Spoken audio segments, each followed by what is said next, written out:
Hey, what's up, guys? This is the final round, and my name is Jordan. I heard you guys were excited for the NFL, so I have some friends of mine who have started a podcast for fantasy football, and they love the NFL. They've been keeping track of the NFL through all the offseason because they have a Dynasty fantasy channel, and I got them on, and we're going to talk about quarterbacks for some of the prize picks player props for the season, and let's get into it. Hey, what's up, guys? It's the final round, and my name is Jordan. You already know me. I have some friends joining me to talk about the NFL full season props that are up on Prizepicks. I don't know if these are on any other sports books, but we're going to be looking at the specific Prizepicks ones. And these guys are called Death by Dynasty. They have a YouTube channel. They just started it. They're already putting out a ton of content. And Ty, you can go ahead and introduce yourself, and then Dan, you can go next. Yeah, so we're basically a channel that we just want to put out entertaining fantasy content. We're going to give analysis, but at the same time, we want to give you what's interesting. We want it to feel like you're just talking fantasy with your friends and being able to just enjoy everything about it and focusing on Dynasty. And Dan, I'll leave you. You could talk more about the Dynasty aspect of it. Yeah, of course. I mean, a lot of people are getting into the dynasty world now. If you don't know, like dynasty means like you keep your same team every single year. There's really no off season in a way because you're drafting rookies every single year. You can trade all off season. You can trade draft picks. It can be pretty detailed and pretty intense, but like of course, like along the way on our podcast, we talk about regular redraft fantasy football leagues as well. We're gonna throughout the season be talking about just who to start and who to sit and things like that too. But like Tyler said, like a lot of good entertaining content on there. Like if you want to go see, we have interviews with Michael Rubin and Gary Vee and all sorts of different people too that we just came back from a show as well. So yeah, no, Jordan, just thank you so much for having us on.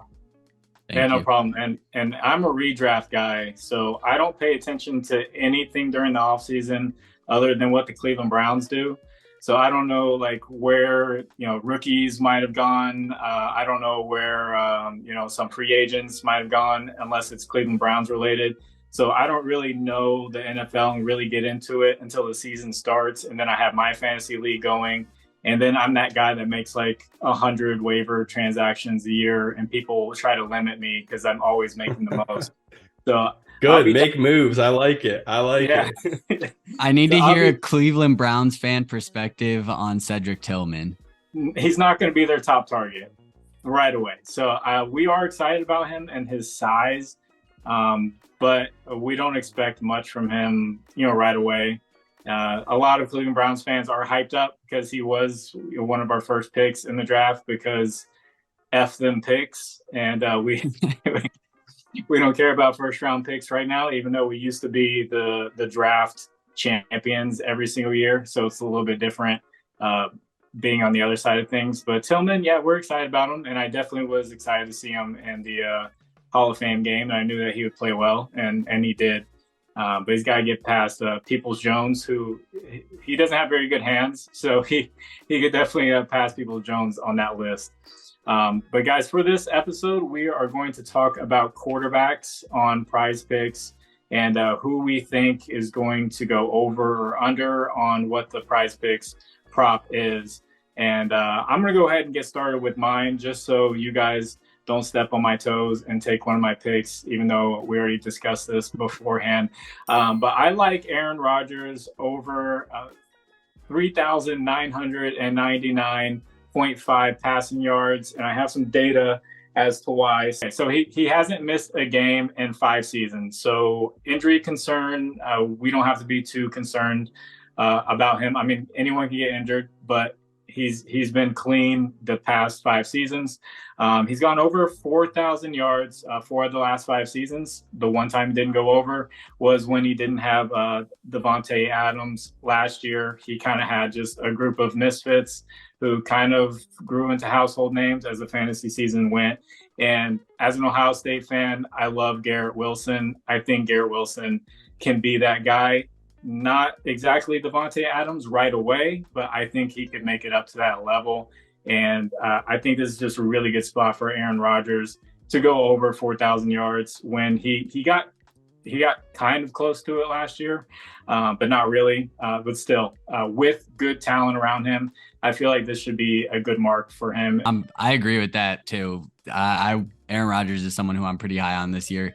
It does scare me how he was last year, but his weapons, and I think Breece Hall coming out of the backfield is going to get him a lot of yards as well. I think that's a great pick. But for me, I'm going to go with Desmond Ridder over 2,575 yards. If he plays the full season, that number is extremely low. And I'm betting on him playing the full season there. I think they're going to give him the chance. I feel like they're going to ride him out there. Bijan Robinson coming out of the backfield is going to get him a ton of yards. Drake London's already showed that he can be an elite receiver. So at a number that low with the potential of that offense, I that's just a bet that I feel really confident in taking. Yeah, I actually do love that. Like, I didn't even see that one or look too much into it, but yeah, you're right. I think he has the full season. Like, the only other guy they have on the roster is Heineke, who, like, yeah, he could be a starter for them, but like, I think everyone knows what Heineke is, and I think they need to find out who Desmond Ridder is. If they're smart, they're going to give Desmond Ridder that full season to really show who he really is. So I like that a lot. All right, somebody I have. All right, we are Eagles fans. I'm just going to say it up front so people are aware of the bias. But you know what? I'm going to follow along here because Jalen Hurts, I got a pass plus rushing touchdown pick for him. They've got him at 32.5. To me, that's a little disrespectful, only because it's a little bit less than last season. I mean, certainly that would still be a great number to hit right around. Last season, he had 35 touchdowns, and he missed 2 games last season. So that's like already built in. He could miss 2 games this season, and he could easily still hit that number. And really, that offense looks a lot the same. It's a high-powered offense. There's really nothing to believe that he's going to take a step backwards. If anything, he's still going to continue to grow, continue to get better. I could see him throwing more passing touchdowns and his rushing touchdowns falling off a little bit, but I think that will kind of even itself out. And just how good that QB sneak is. If they're on the 1 yard line, if they're on the 2 yard line. Last year, their QB sneak was 90% success rate. I think the league average is somewhere around 83, 84. It's a guarantee. It doesn't matter. If they're on the 1 yard line, everybody knows it's coming. They're still getting it. And I think that's like a big way that you could say that's at least 6-7 right there. We know what he can do with his legs, and we know that his passing game took a huge step forward last season. I think it's going to continue to take a step forward this season. So I got Jalen Hurts over 32.5 total touchdowns. Since you're going to talk about one of your quarterbacks, since they're Eagles fans, and they know what a Super Bowl, at least being there feels like, and winning one. I'm going to talk about my quarterbacks. I like Deshaun Watson over 399.5 rushing yards.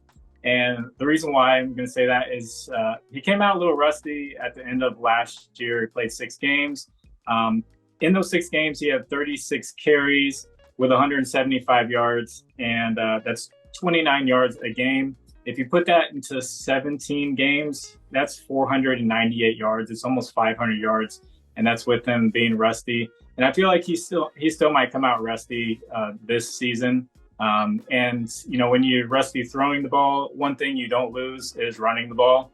And so I feel like he's still going to take those opportunities. And with a guy like Nick Chubb, just with the play action and rolling out, he's going to have a lot of opportunities to just take off.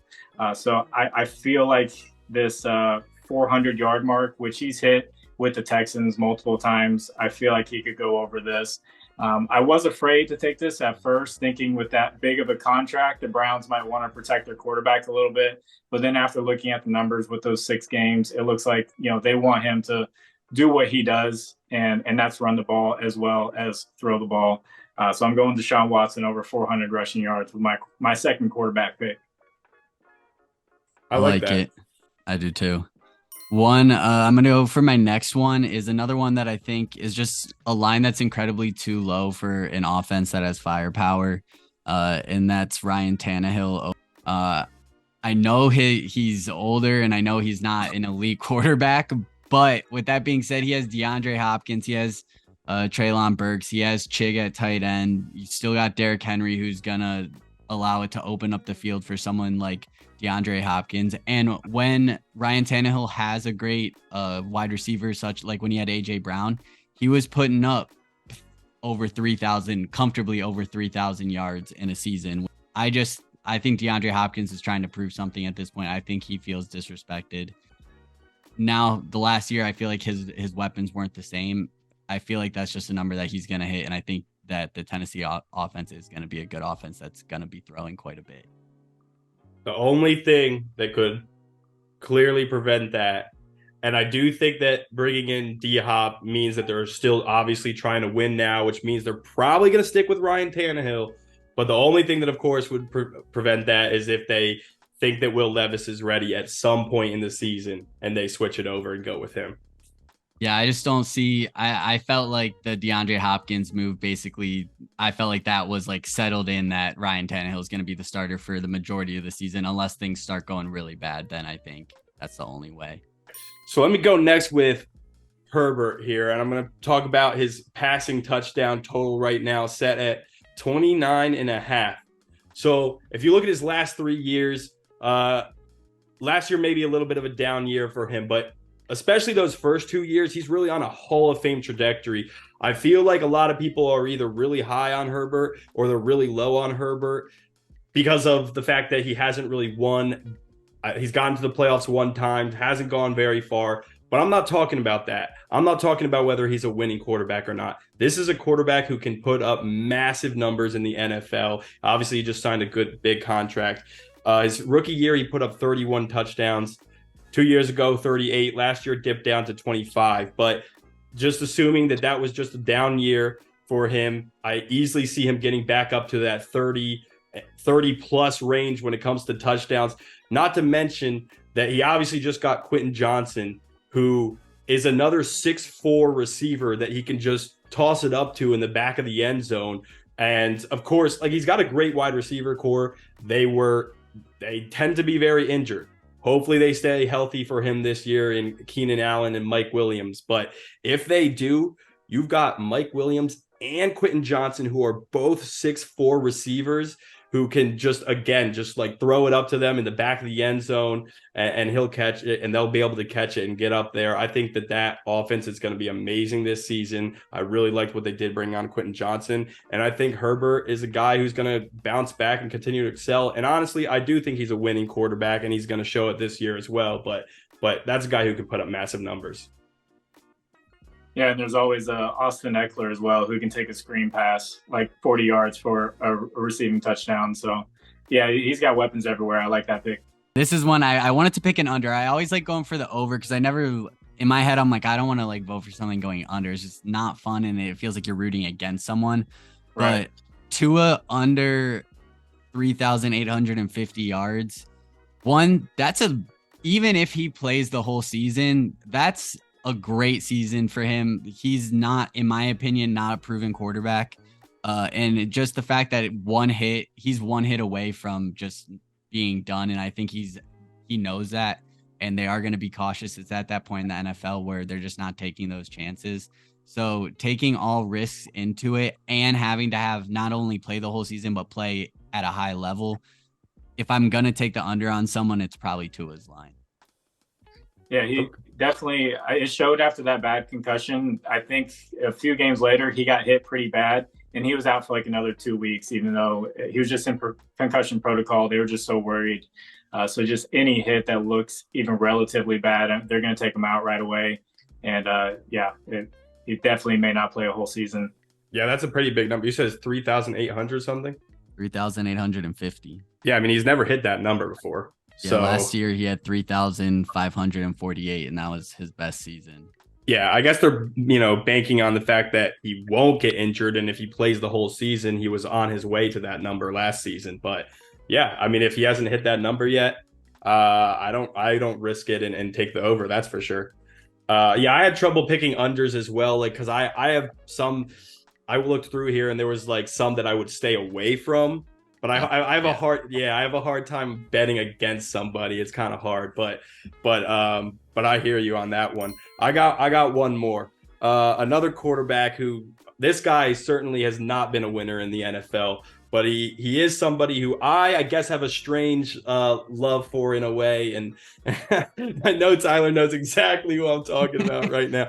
I'm talking about Kirk Cousins, and I'm going to take his passing yards over, which is set at 4,275.5. And last season, he smashed that. He had 4,547. He had his career high in passing attempts last season. They just added Jordan Addison. He looked nice last night.